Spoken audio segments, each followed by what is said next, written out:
20대 대선이 120일 앞으로 다가왔습니다. 민주당과 국민의힘, 양강구도 대진표 속에 표심을 잡기 위한 대선 주자들의 움직임도 바빠졌는데요. 바쁜 행보 속에 후보 일정에 예기치 않은 변수도 등장하고 있습니다. 여야 정당인 두 분과 이야기 나눠보겠습니다.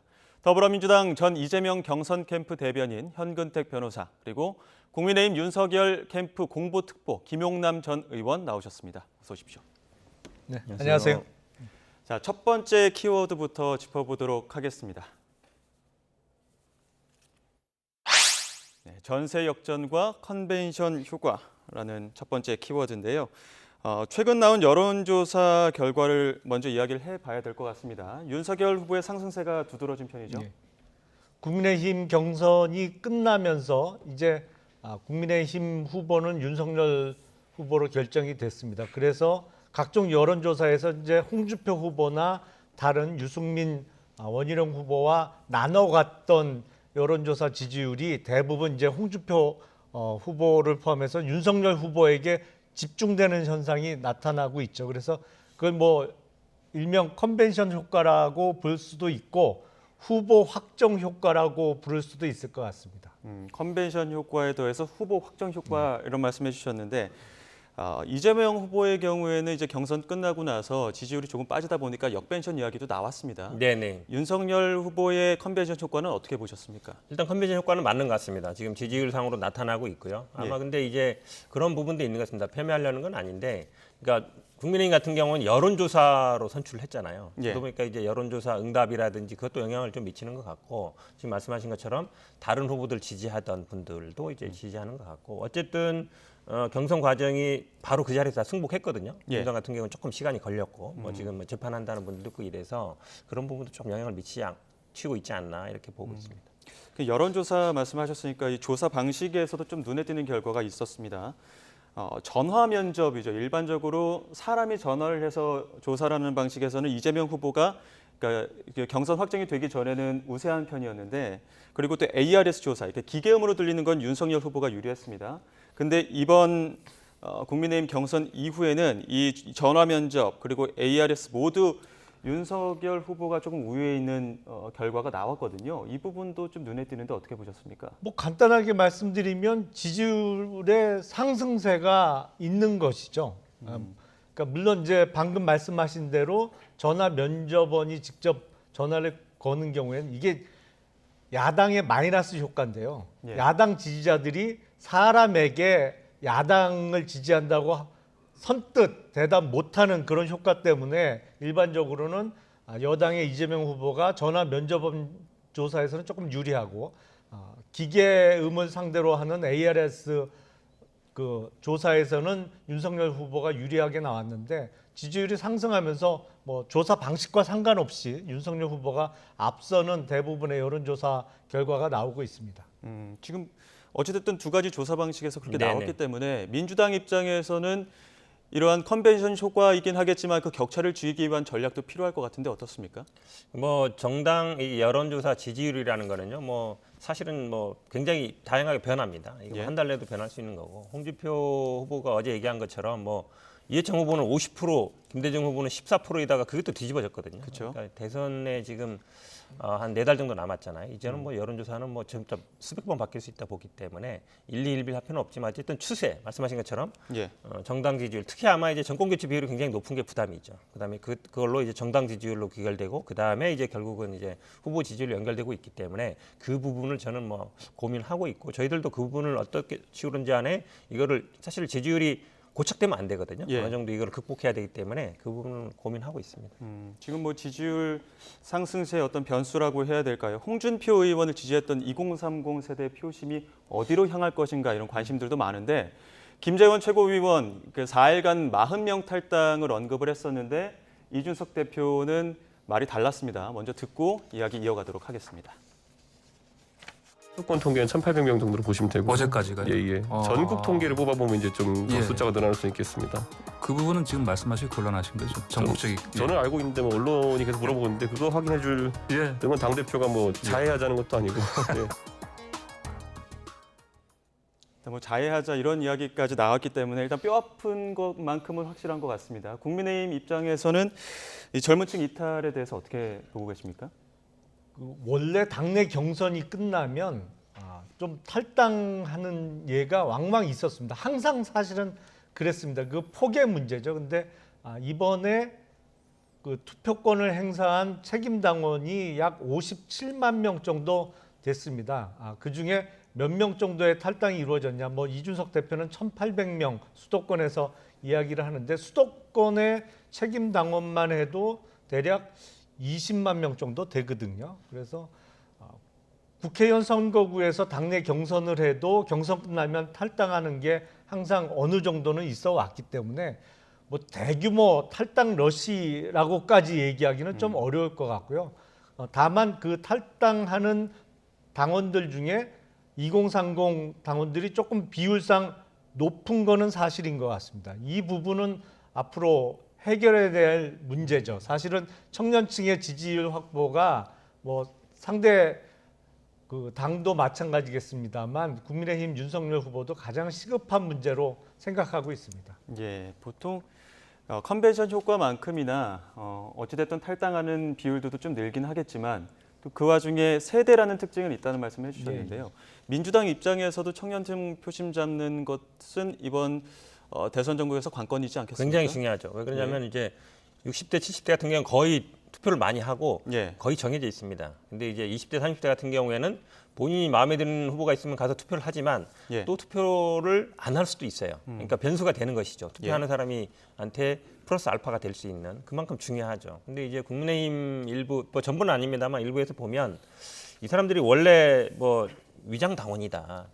역선택하려다 안 되니까 탈당하는 거다. 이렇게 얘기하고 있거든요. 굉장히 신뢰한 거죠. 왜냐하면 지금 뭐 이준석 대표는 얘기 안 하지만 수도권이 1,800 정도면 곱하기 2 정도 생각하면 됩니다. 대략 인구 비율이 그러니까요.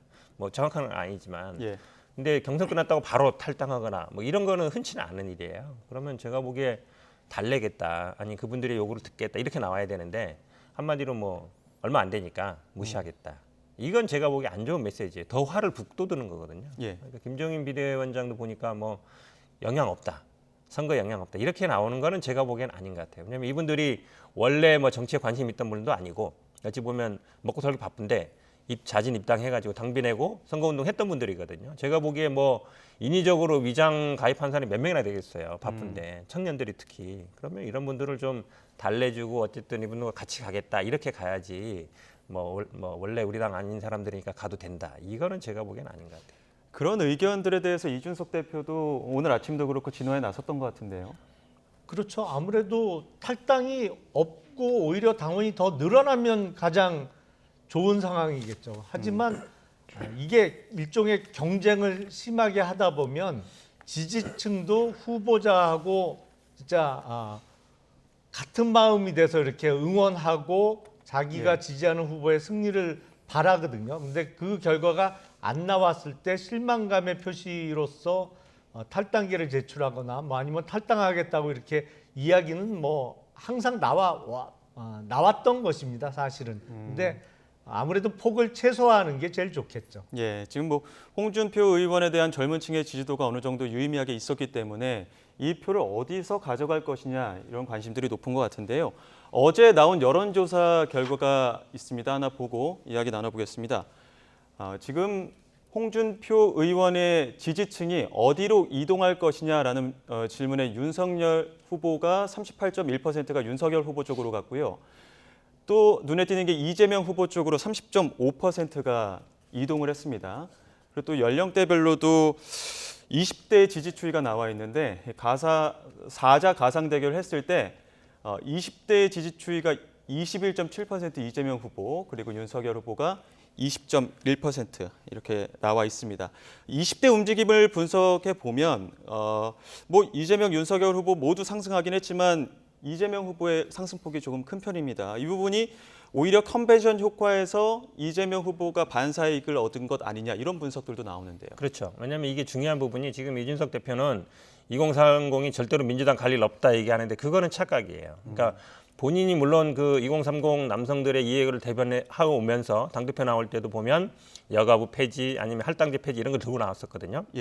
하지만 그분들이 특정 어떤 이념적으로 지지하는 게 아니에요. 국민의힘이라든지 민주당인데 보수 진보가 있는 게 아니고 본인들이 생각했을 때 실용적인 본인들의 도움이 되는 분을 지지하게 돼 있거든요. 그래서 저희들도 뭐 청년 선대위도 꾸리고 청년 의원들 중심으로 해서 그분들의 마음을 잡기 위해서 그리고 그분들이 원하는 정책을 받기 위해서 노력하고 있거든요. 그래서 이분들을 본인들이 장악하고 있기 때문에 그러니까 이준석 대표 지지하던 분들이 홍준표 지지하고 그대로 국민의힘에 남아 있을 것이다. 제가 보기엔 그거는 큰 착각이다. 그리고 지금 이런 여론조사 추세가요. 장기적으로 저는 앞으로 여론조사에 영향을 미칠 수 있다고 봅니다. 지금 예. 왜냐하면 민주당에서도 처음에 이낙연 지지했던 분들이 이재명 지지 안 하고 윤석열 지지하겠다. 이 수치가 많이 나왔잖아요. 예. 그러면서 이 경선 끝난 다음에도 지지율이 조금 뭐 출렁거리고 이랬었어요. 영향을 미칩니다. 그러니까 제가 보기에는 2030이 국민의힘의 영원한 지지자다. 그렇게 생각하지는 않고 그거는 큰 착각이다 보고 있습니다. 네, 그 홍준표 의원의 지지층 30.5%가 이재명 후보에게로 간 것. 이런 부분에서도 국민의힘 입장에서는 과연 이게 원팀으로 작용할 것이냐. 원팀에 대한 의구심도 들릴 수 있을 것 같은데 어떻게 보십니까? 글쎄 지지하던 후보가 경선에서 탈락한 어떤 홧김에 상대방을 타당 후보를 지지하겠다라는 마음을 먹을 수도 있습니다만 예. 이게 앞으로 본선까지 넉 달 정도가 남았기 때문에 그렇게 많이 연결은 안 될 것 같고요. 예. 뭐 제일 좋은 거는 홍준표 의원께서 정말 쿨하게 도와주겠다라고 하시면 제일 좋겠는데 저는 멀지 않은 미래에 곧 그렇게 될 거다. 그렇게 예상하고 있습니다. 얼마 전 기자 그 해단식에서는 쿨하게 선을 그으셨단 말이죠. 이 부분에 대해서는 현 변호사님 창당의 씨앗을 뿌렸다 이렇게 또 다른 인터뷰에서 하시기도 했는데 이 부분 좀 부연 설명해 주시죠. 뭐 김영남 의원과 같이 데서 했는데요. 뭐 창당한다는 건 아니지만 예. 어쨌든 백의종군 한다고 했을 때는 뭐 정치를 그만두나 아니면 이렇게 생각했지만 예. 이 플랫폼을 만든다는 거는 당과는 별도의 조직을 만든다는 거거든요. 정치인이 물론 자기의 뭐 팬클럽을 만들 수도 있고 만들 수 있지만 그럴 때는 그냥 뭐 팬클럽 이렇게 얘기하지 플랫폼 얘기는 안 하거든요. 예. 플랫폼이라는 거는 뭔가 조직을 꾸린다는 의미예요. 그렇다 본다 그러면 선대위는 참여하지 않겠다. 그리고 플랫폼을 꾸린다. 사실은 바로 승복은 했지만 민주당 같은 경우에는 어쨌든 그 원팀이 되는 과정이 좀 어려웠잖아요. 근데 예. 마치 지금 보기에는 승복을 하고 원팀이 된 것 같지만 선대위에 참여 안 하고 그럼 많은 분들이 아마 우리 민주당 경선할 때도 보면은 뭐 구속 얘기도 나오고 이런 막 범죄자 얘기도 나왔었잖아요. 그게 저는 아마 홍준표 후보가 경선 끝난 다음에 나올 수 있을 것 같아요. 그리고 모든 언론들이 아마 홍준표 후보가 한마디 얘기하면 아마 싫을 겁니다. 그리고 그걸 통해서 홍준표 후보는 아마 당내에 지금 본인 세력이 없다는 걸 절감했잖아요. 예. 이렇게 밖에 지지도가 여론조사는 10%나 많은데 당내에는 지지가 없어서 졌다라고 생각한단 말이죠. 그럼 본인이 어떻게 이 당에서 영향력을 키워갈 것인가 그 고민 안 할 수가 없잖아요. 그런 데서 저는 아마 홍준표 전 대표의 입 앞으로 크게 주목할 필요가 있다고 봅니다. 예. 뭐 홍준표 의원 말대로 지금 뭐 대선 전국이 짧다면 짧고 또 길다면 길게 남은 기간이기 때문에 어떤 또 추이가 있을지 여론까지 한번 지켜봐야겠고요. 다음 주제 짚어보도록 하겠습니다. 그리고 우원식 민주당 선대위원장의 입장까지 듣고 이야기 나눠보도록 하겠습니다.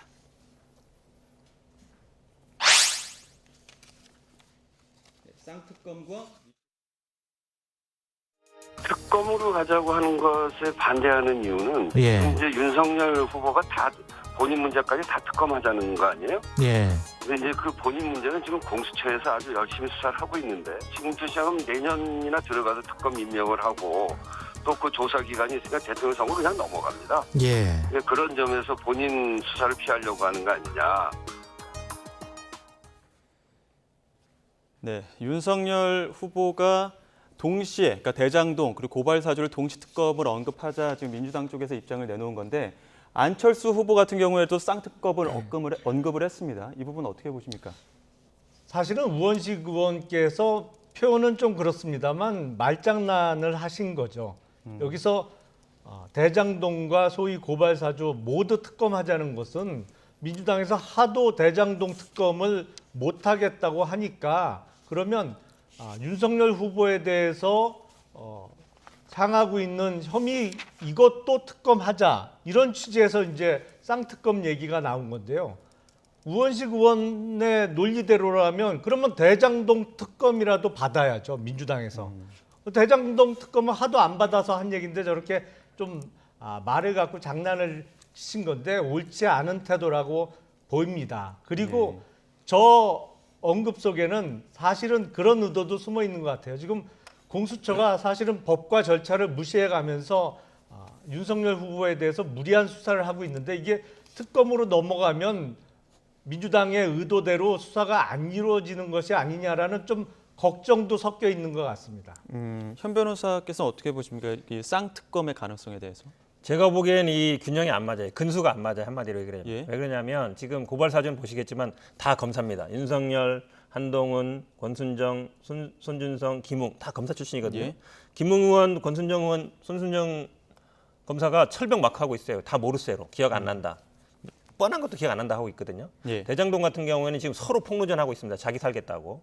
그럼 이제 고발 사주 같은 경우에는 컴퓨터라든지 그 당시에 썼던 노트북이라든지 아니면 핸드폰이나 이게 나와야 되는데 된 게 없어요. 예. 그러니까 본인 윤석열 후보 입장에서 보기에도 아니 검사 출신들이 수사를 제대로 받지 않겠어요? 나올 게 없다. 그럼 예. 오히려 제대로 특검하자 그러면 윤석열 후보 장모 장인 아니죠. 그다음에 예. 뭐 부인, 본인 관련된 예. 게 많거든요. 예. 10건 정도 넘는 것 같은데 그거랑 다 같이 하자. 이렇게 나오면 몰라도 아니, 고발 사주랑 얼마든지 대장동이랑 봤습니다. 같이 하자. 이거는 제가 보기에 균형이 안 맞는 거예요. 아니, 기본적으로.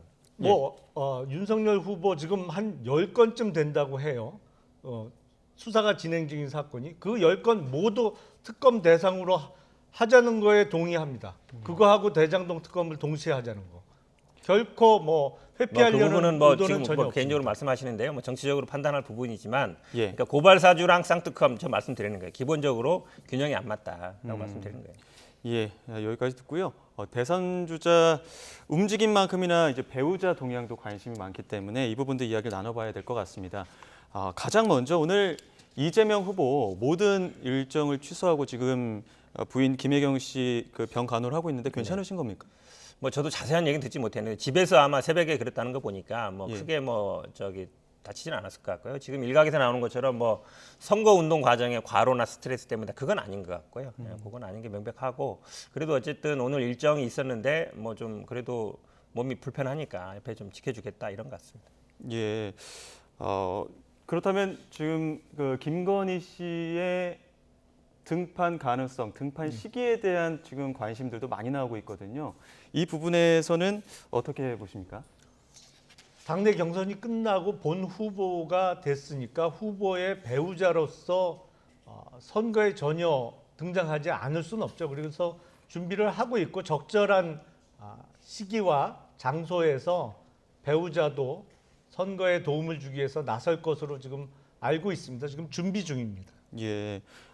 그 부인 김혜영 씨 같은 경우에는 선관위 출범식에서도 모습을 등장하면서 그 내조하는 모습들도 보였었는데 그때쯤에는 뭐 모습을 볼 수 있을 가능성이 있지 않을까 싶은데 어떻습니까? 저희가 아직 그 선대위가 네, 언제 네, 선대위. 꾸려질지 아직 예. 결정이 안 돼서 정확하게 말씀드릴 수는 없습니다만 예. 뭐 선대위의 출범 시기가 정해지고 또 상황이 맞는다면 뭐 그럴 가능성도 있다고 봅니다. 예. 조금 그 어떤 배우자의 내조 활동이라든지 아니면 활동의 좀 결이 좀 달랐던 게 지금 민주당 같은 경우에는 선대위의 배우자실이라는 조직까지 네네네. 만들었던데 어떤 역할을 또 하고 어떤 기대를 해볼 수 있는 겁니까? 뭐 이해식 의원님이 맡고 있고요. 어쨌든 경선 선거 들어가면 전국을 다니지 않습니까? 예. 그러면 이제 보통 후보자는 공개 일정을 많이 하지만 이제 배우자 같은 경우 비공개 일정으로 합니다. 사람들 많이 만나기도 하고 예. 그다음에 여성 조직이라든지 여성 단체도 많이 만나거든요. 이제 그런 역할을 하는 것이고요. 지금 아마 이제 김건희 씨 같은 경우에 여러 가지 고민이 있을 거예요. 본인이 나왔을 때 제가 보기에는 이 주가 조작 사건 이게 아마 큰 변수가 될 것 같습니다. 왜 그러냐면 오늘도 뉴스에 보니까 벌써 3명이 기소됐거든요. 예. 그 다음에 아마 구속되거나 기소될 분이 그 아마 도이치모터스 사장 정도고 그 다음엔 아마 이제 제가 보기에 김건희 안 부를 수가 없죠. 왜냐하면 돈을 댔으니까 돈을 댄 사람이기 때문에 사실은 주가 조작을 할 때 제일 중요한 건 돈이거든요. 전주가 있어야 되고 그 다음에 그거 움직이는 선수가 있어야 되는 거잖아요. 그러면 아마 그 소환 조사라든지 기소 여부를 아마 볼 것 같습니다. 왜냐하면 뭐 활동하고 있는데 갑자기 소환됐다. 기소됐다 그러면 못 움직이잖아요. 그럼 예. 처음부터 안 하면 못하죠. 그런 고민이 제가 보기에 좀 있을 것 같습니다. 예. 여기까지 듣고요. 다음 주제 또 넘어가 보도록 하겠습니다. 다음 주제 키워드부터 보겠습니다.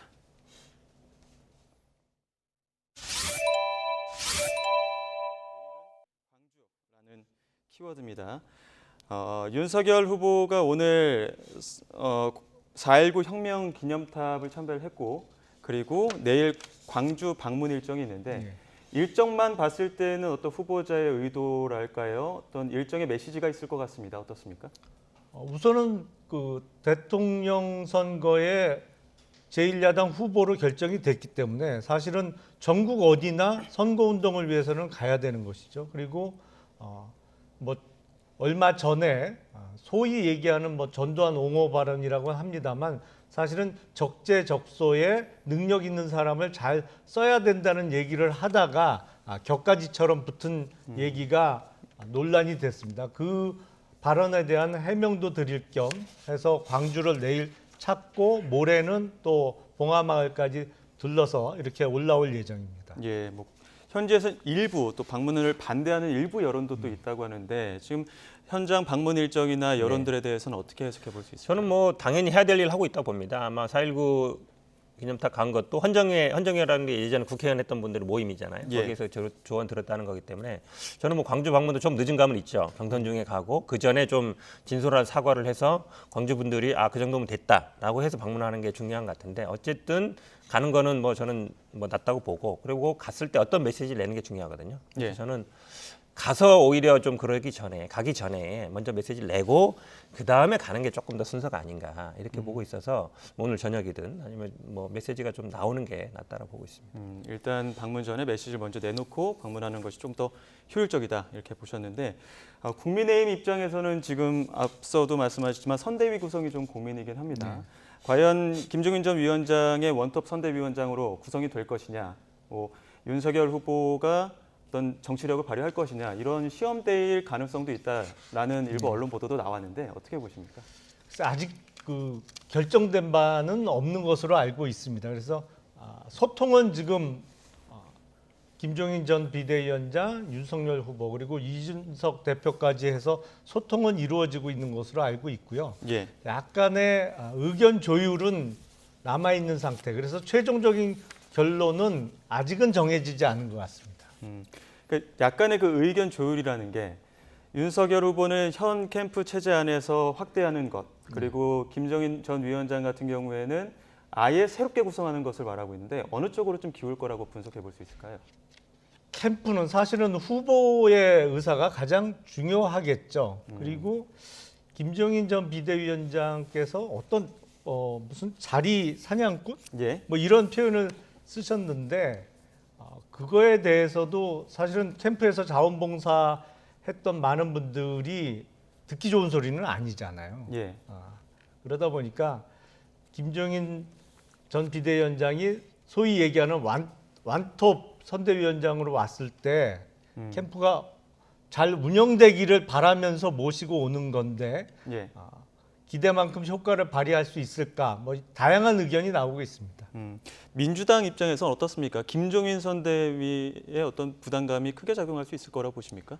근데 김종인 비대위원장이 갈지 안 갈지 지금 정해지지 않았다 그러잖아요. 예. 그 험한 말대로 오가고 있어요. 파리 때 무슨 하이에나 아니 같은 팀인데 그런 얘기까지 하는 건 흔치 않거든요. 예. 그러니까 한마디로 얘기하면 정권을 줘라라고 하는 거잖아요. 근데 윤석열 후보가 권선동 의원 사실은 뭐 기수도 훨씬 의외고 뭐 사선이고 이런데 예. 비서실장을 임명해버렸거든요. 캠프에서 어찌 보면 좌장 역할을 하던 분이에요. 그 비서실장 옆에 딱 뒀다는 얘기잖아요. 그러니까 저는 뭐 김종인 비대위원장과 이 윤석열 후보 간의 이 정치 수싸움 거기에 이제 이준석 대표는 어쨌든 김종인 비대위원장을 모셔와야 된다는 입장이니까 이제 2대1 싸움인데 물론 뭐 후보가 당연히 우선이지만 그래도 윤석열 후보 같은 경우는 정치를 해본 적이 없잖아요. 선거에 나가본 적도 없고. 예. 그러면 물론 이제 권선동 비서실장이 어떤 역할을 할지 모르겠지만 그 서로 간의 수싸움. 김종인 비대위원장도 만만한 사람이 아니잖아요. 그래서 다 비키라는 거잖아요. 다 나가라. 예. 그리고 새롭게 짜겠다는 거니까. 근데 제일 중요한 비서실장을 딱 앉혀놨어요. 가운데. 그럼 이제 안 나가겠다는 거잖아요. 예. 그 사이에 제가 보기에 밀당이 당분간 좀 계속될 것 같습니다. 쉽게 물러나지 않고 쉽게 또 아마 자리를 내주지 않고 그런 싸움이 제가 보기에 아마 당분간은 좀 좋은 구경거리가 될 것 같습니다. 예. 근데 방금 말씀하셨습니다만 권선동 의원 개인 입장으로는 사실은 후보 비서실장은 뭐랄까요? 자기 체격보다 훨씬 작은 옷을 입는 거죠. 선수도 그렇고 그동안의 경력에 비춰봐서 사실은 선대위라면 뭐 선대 본부장 아니면 당 같으면 적어도 대선을 앞두고 사무총장 이상의 중요한 자리에 충분히 갈 수 있음에도 불구하고 훨씬 낮은 그 직책으로 갔기 때문에 대선 승리를 위해서 일단은 기존 캠프의 멤버들이 본인을 희생하는 자세를 보여준 것이다 이렇게 생각이 됩니다. 제가 마지막으로 오히려 이제- 희생이라기보다는요, 이제 대리인을 세운 거죠 앞에. 예. 딱 이제 더 이상 침범 안 돼. 우리 어쨌든 권선동 의원이 캠프의 좌장이었으니까 캠프를 전체적으로 꾸렸던 사람이잖아요. 예. 그러면 그걸 지키겠다는 의사. 저는 뭐 그게 더 크다고 봐요. 그러니까 자리를 사실 사선이고 이런 분들이 비서 신청하는 경우 거의 없어요. 보통 초선이나 재선들이 하거든요. 그래서 좀 이 김종인 비대위원장도 만만치 않은 정치 실력이기 때문에 결국은 아마 권선동 의원하고 협상을 하게 될 텐데 예. 뭐 이준석 대표 그러니까 2대1, 3대1 싸움이 과연 어떻게 굴러갈지 저는 참 재미있게 보고 있습니다. 예, 어떻게 또 굴러갈지 선대위 구성에서도 또 관전 포인트까지 짚어주셨습니다. 근데 저희 당 사정을 저보다 더 잘 아는 것처럼 말씀하세요. 다음번에 한번 사정을 또 여쭙도록 하겠습니다. 자, 지금까지 더불어민주당 전 이재명 경선 캠프 대변인 현근택 변호사 그리고 국민의힘 윤석열 캠프 공보특보 김용남 전 의원과 이야기 나눴습니다. 오늘 말씀 고맙습니다. 고맙습니다.